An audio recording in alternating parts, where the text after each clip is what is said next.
ini Pak Mahfud menyampaikan juga klarifikasi tentang terkait apa yang sudah teman-teman ungkap. Jadi berikan ruang Pak Mahfud untuk mengklarifikasi. Nanti setelah Pak Mahfud menyelesaikan, teman-teman silakan untuk menyampaikan hal terkait apa yang disampaikan Pak Mahfud. Silakan Pak Mahfud. Ya, saya kira sudah begitu aja. Ya. Nah, karena sering di DPR ini aneh.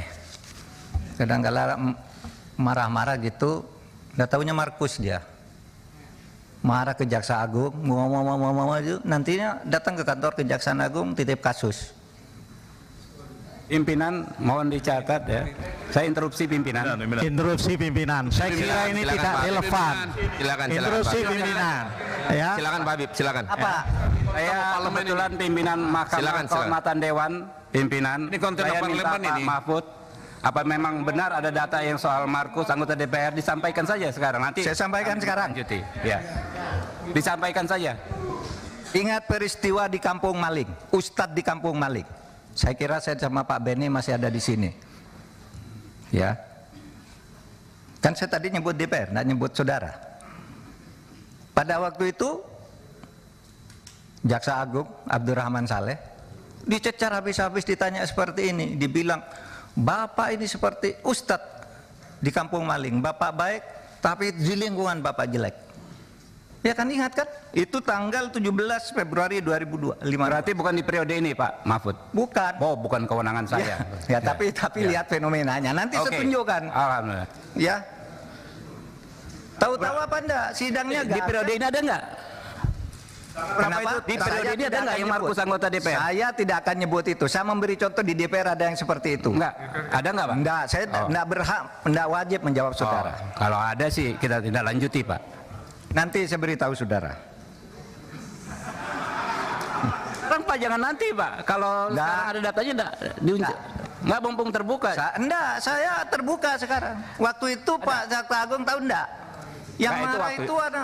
Periode waktu itu, yang periode sekarang ada atau tidak? Pak Habib, begini teman-teman, Pak Mahfud untuk menyelesaikan. Sebentar Pak pimpinan, ini juga nggak bisa dibiarkan terlalu jauh begini. Ini kan nggak, pimpinan ganti nih, pimpinannya ganti.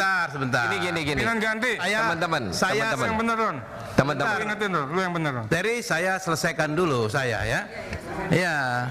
Seharusnya pada kesempatan pertama Pak Mahfud menjelaskan semua hal yang Pak Mahfud jelaskan di media terkait dengan 300 triliun itu, bukan menjawab satu persatu apa yang terjadi antara Komisi 3 dengan PPATK dalam rapat beberapa hari yang lalu, kan gitu. Itu Pak Mahfud juga pernah di DPR, kan Pak Mahfud tahu bagaimana dinamika yang terbangun dalam rapat-rapat di DPR. Sebentar, saya belum selesai. Saya kan nggak potong Pak Mahfud ngomong tadi.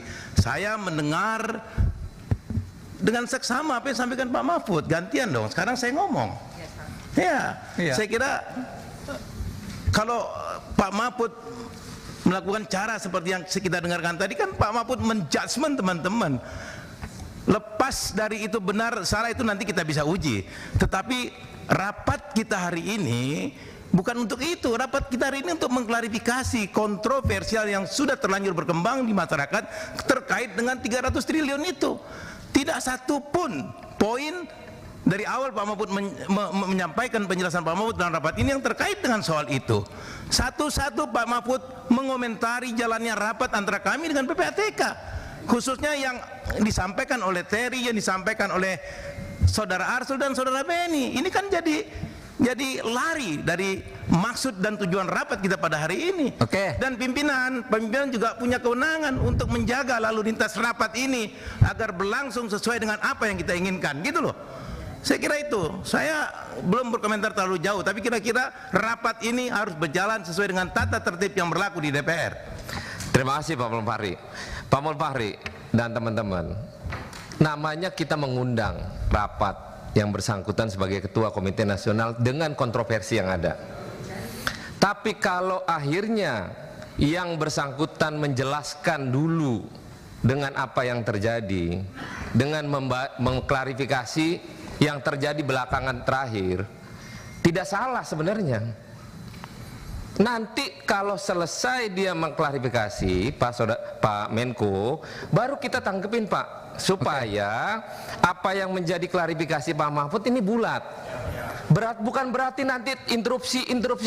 Mau kapan selesai Pak? Mau 2 hari? Pak Arteria tadi udah suruh ganti saya sebagai pimpinan. Ini lagi di luar jalur. Kan kita lagi mendengarkan dulu ketua komite menjelaskan Pak, supaya terungkap. Mau rapat 7 hari nggak apa-apa, asal ungkapan dari ketua komite apa yang menjadi kontroversi ini terbuka secara publik dengan teman-teman. Nah, kiranya untuk jangan salah mengartikan, Pak Mahfud ini menyampaikan ungkapan, masa nggak dikasih ruang seorang ketua komite atas kontroversi yang ada. Ini kan permulaan. Nah, begitu ya. Nah, lanjut Pak Menko, supaya jangan ada